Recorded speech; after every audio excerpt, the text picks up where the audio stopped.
Ephesians chapter 5, verse 8. For you were sometimes darkness, but now are you light in Yahweh Shem Yahushai. Walk as the children of the light. I want to give all praises to Yahweh, Ba'ashem, Yahushai, Ba'ashem, Rakah, Kodash, forgive me the spirit to do this lesson. This lesson is going into really your eye being single and understanding that things that you add to your life, do not let it take away from the light, okay? Because your heart, your spirit has to be single-minded on wisdom, on Yahweh Shem Yahushai, doing the will of Yahweh, okay? But through this journey, you're going to have things added to your life here and there, you know, certain gifts, nuggets from Yahweh Shem Yahushai, and certain things to test you overall to see if your love is going to transfer over to the thing that was added, or are you going to stay firm, okay, and keep your eye focused, man, and deal with everything else accordingly, okay, according to balance. So let's read this again, Ephesians chapter 5, verse 8. For you were sometimes darkness, but now are you light in the world. Walk as the children of the light. Okay, so let's read it again. Ephesians chapter 5, verse 8. For you were sometimes darkness, but now are you light in the Lord. Walk as the children of the light. So you were sometimes darkness. Back in the world before you received this truth, everything was about what you wanted to do in a worldly sense, in a carnal sense, because you did not have the light. You did not have the spirit. Okay. You didn't even know where you was at, man. You didn't know your nationality. You knew nothing but carnality. Okay. So carnality is just pure darkness, man, when that's your whole life. But when you woke up to being an Israelite, you start to study, okay, be excited for this truth and the mysteries of Yahweh Shem Yahushai, then that light started to come in. So, as you travel in this truth until salvation, you have to beware of the carnal things creeping back in, trying to take away from your light and put darkness in place of it, okay? So, let's go into darkness in the blue letter in this scripture. Strong's G 4655, skatas. Skatas. Okay, it says darkness of night, darkness of darkened eyesight or blindness. Right, man. Okay. Of darkened eyesight or blindness, not knowing where you need to go. You are blinded to the truth. You are blinded to salvation. Okay. You were blinded to what life is, true eternity. All you knew was the now. Everything was about the now. Get it how you live now. Okay. So now that you woke up in this truth, you have to watch out for the darkness. And the only way to do that is to have the light and your eye to be single. Okay. So from there, let's go to Mark chapter 4. We're going to start at verse 18. This is going to the parables of the sowers. Okay. Verse 18, it says, and these are they which are sown among thorns, such as hear the word, like you, and the cares of this world and the deceitfulness of riches that were already there in you when you were back in the world. Okay. You remember I said, watch out because Satan's going to try to make it creep back in. Okay. So it says, and the deceitfulness of riches and the lust of other things enter in, choke the word, take away the light, because the word is the light, and it become unfruitful. Right, man. It becomes pure darkness, man. Okay. Understand that you really have to count the cost, man. It's a battle, but guess what? Things are going to come in your life, man, but you got to adjust. Okay. You got to adjust your mind. You can't let it soak in to the point where now your mind is heavy on that and you forgot about the Lord. Okay. Because if you do that, then you're going to fulfill this prophecy of those who come in the truth. They hear it. Oh man, Shalom, Khan. Oh man, I'm an Israelite. The kingdom coming. But as soon as things come in their life that are added to their life that they desired back in the world, or they may desire right now, the whole desire is on that, a carnal thing versus the light. And that's going to bring darkness into their life, man. Meaning you're in danger of doing what? Being in complete darkness and going right back into the world, man, and losing your crown. Okay, we're trying to hold on to the crown. All right. From there, let's go to Matthew chapter 6. Let's start at verse 19. Lay not up for yourselves treasures upon earth. Now, the treasures can be multiple things, man. Okay, all sorts of carnal things. Whatever your heart is desiring strongly on over the Lord. Okay. It could be women. It could be cars. It could be houses. Okay. It could be having the best job, money in general, man. Okay. All those things are temporary. All right. So it says, lay not up for yourselves treasures upon earth where moth and rust do corrupt and where thieves break through and steal. But lay up for yourselves treasures in heaven where neither moth nor rust do corrupt and where thieves do not break through and steal. Right, man. Okay. And the only way to do that is to do the will.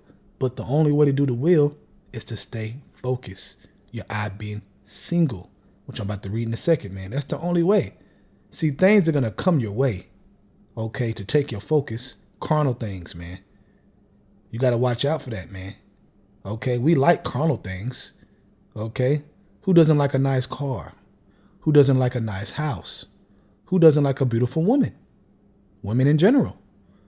So different things will come your way in this walk, but stay strong in the spirit, man. Don't let it overtake you, man. You got to rule your spirit, man. Okay? Verse 21. For where your treasure is, there will your heart be also. Right? So if your treasure is about the carnal things, then your mind is going to be focused and single on the carnal things. Okay? But if your treasure is the kingdom of heaven, getting that new body, ruling, okay, then your eyes going to be about the kingdom of heaven, man, and getting out of here. Even though you will enjoy other things, but you do it within balance of putting your Yahweh Shem Shah first and then enjoying those other things. Okay, things got to be done decently in order in your life.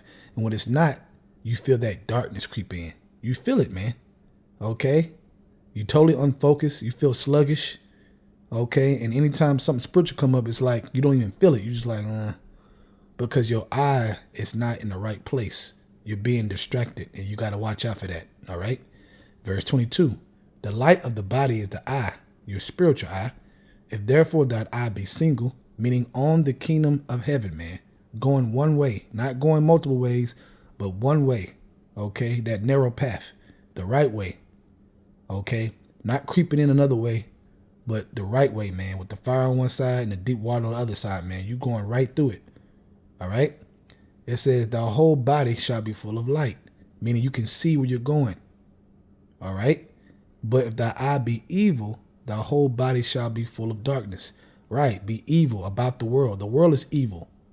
Okay, there's nothing but evil in this world. So if your eyesight is solely on that, then your eye, your spirit is going to become evil. All right, and it says thy whole body shall be full of darkness.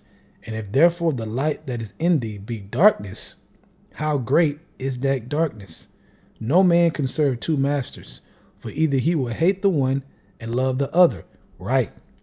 That's why I say when things are added to you, you can't let those different things take your heart, man, because you will love one and hate the other, man. Okay. That's how it goes, man. That's why you got to stand firm and stay focused.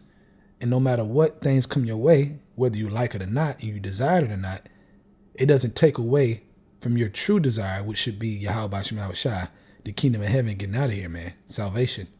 Okay, so it says, for either he will hate the one and love the other, or else he will hold on to the one and despise the other. Right, man. Going two ways. Okay, you got to fix that, man. Either your eye is single on getting out of here or not. You're going to have your moments where you're going to have to adjust and examine yourself. We all go through it, but I'm talking about in a general form, man. You can't just be about the other things, man. Okay? You cannot do that in this truth. It's not going to last. Okay, that light that you think is in you is not going to last. It's going to fade away and fade away and fade away because you're putting wisdom in the background. Okay, and that's not acceptable, man. Like I said, a righteous man fall 7 times, get back up again. You're going to make those mistakes. Okay, you're not going to be on fire like you was in other times. It's going to happen, man. You're going to have times where it's like, man, it seems very difficult. All right? But through the mercies, the tender mercies of Yahweh Shem Shai, as long as you repent and adjust, man, Yahweh Shem Shai deal with you as sons, okay? And daughters for you women that believe in trying, okay? You too, all right? So it says you cannot serve Yahweh by Shem Shai and Mammon, right, man? So your eye has to be single towards Yahweh Shem Shai or the world, That's it. There's no gray area. Okay? The Lord talks about that gray area that you try to make up in your mind. Okay, that lukewarm. Nah, either you're going to be hot or you're going to be cold. Okay? Either you're going to be hot towards your Habashim Shai or hot towards the earth. And that's what you got to examine yourself about, man. You have to examine that if you want to find mercy. You have to pray. You have to fast. You have to do different things once you start examining yourself and realize where you're at, where your mind is at that moment. Okay? You know if your mind is drifting on something new you got or whatever it may be. You know this, man. We all know it, man. Okay? It's no secret. So this is an exhortation for you to look at that, man. If you know that right now, as I speak, in the spirit of Yahweh Shema Shai, that you're having a problem focusing, then you have to look at your life for real, man. Okay? What is making you not be able to focus and be as single as you would desire to be? And you have to fix it. You have to adjust and fix it. Okay? So, hey, with that, I hope you edify. I want to give all praise to Yahweh, by Hashem Yahweh Shai, by Hashem Rakah Kadash. Forgive me the spirit to do this lesson. Double honor to the elders of Great Millstone. And shalom to Yaakam that is doing the truth and sincerity. Shalom.